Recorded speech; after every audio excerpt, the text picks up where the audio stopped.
These aren't my words. Judge Napolitano said this. I saw it on YouTube, and I thought it was really, really important. So let me tell you what he said. These gatherings are more important than anything you can imagine. Talking about us, gathering together. Because in the long history of the world, only a few generations have been granted the role of defending freedom in its maximum hour of danger. You are that generation. This is your role. Now is that time. Freedom must be defended from every assailant in every corner of this country. From outside the country, from inside the country, and especially from the government that wants to take it away from us. Thank you. This country is in real distress. It doesn't take a person long to see the troubles and turmoils in this country, our state, and even our cities and towns. We need a movement today that will make our government accountable for their spending and action. We need a movement today that will ensure our rights as citizens. But more than these things, we need a movement in our land to put Jesus back in our hearts. To put Jesus back in our hearts, our homes, our schools, back in our cities, and back in our government. What we've got to do is be sure that we hold our elected representatives accountable for the decisions they make. In order to do that, we have to know what those decisions are. We need to know when our representatives vote. It should be recorded. We should be able to go online. We should be able to look up every single vote that they take and be able to say, no, if you're my representative, that's not what I want. Grab your legislators and say, we want a sovereignty bill. We want a roll call vote. We want accountability in government, and we're not going to go down or go away until it's done. I'd rather die on my feet than live on my knees. And that's what we're here about today, is making sure that we live free. Now, we're gathered here today in support of two specific things. You've already heard about it. It's accountability, so that we can know how our legislators vote, and state sovereignty, so that we can tell the feds when you overstep your authority from the Constitution, you can just take it and keep it, because we're not going to do it here in South Carolina. 2 years ago, 1% of the votes in the Senate were on the record. The rest of it was anonymous. You don't know how they vote. In the House, it was a little bit better. They did it 8% of the time. This past year, it improved some because we put a lot of pressure on them. They passed some rules so that they have to vote on the record more often. Now it's all the way up to 25% of the time you know how they vote. That's great, isn't it? Woohoo! No, we need 100%. You're right. We need it 100% of the time. You need to know how they vote so that you know whether to throw them out or to pat them on the back. Here in South Carolina, we need a strong sovereignty resolution passed so that we can get, so we the people can put the government on notice that we're not going to abide by any laws that are unconstitutional. This will be an effort to push back against unconstitutional federal laws and regulations on a state level. Freedom in America has only one hope: the resurrection of state independence and sovereignty. American politics is no longer about Democrats, Republicans, or independents. It's not a fight between the liberal left and the Christian right. It's about what America is.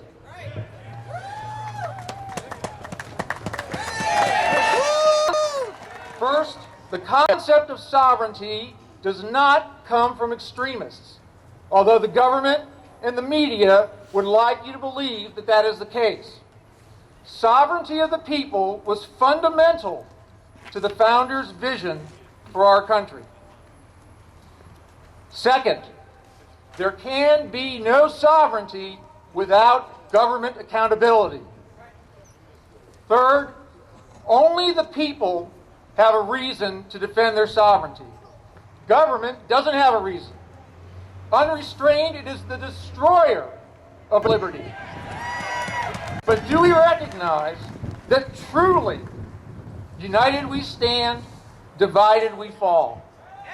This gathering is an example of the unity that we can and must have. Numerous small organizations, each with limited assets, acting in an uncoordinated fashion, will not succeed. Groups which share the same fundamental values must coalesce into larger organizations.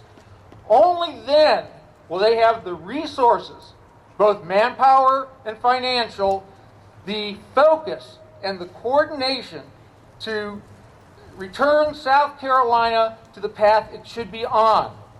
The path of government accountability and sovereignty to the people. Thank you. The purpose of our rally here today is to demand interposition from our General Assembly, which is respect for the 9th and 10th Amendments of the Constitution. If they do not want to provide the citizens of South Carolina with the protection from unconstitutional laws and mandates, then we need to remove them from office that they hold and replace them with true servants and protectors of liberty. In favor of transparency in our state government, say yay.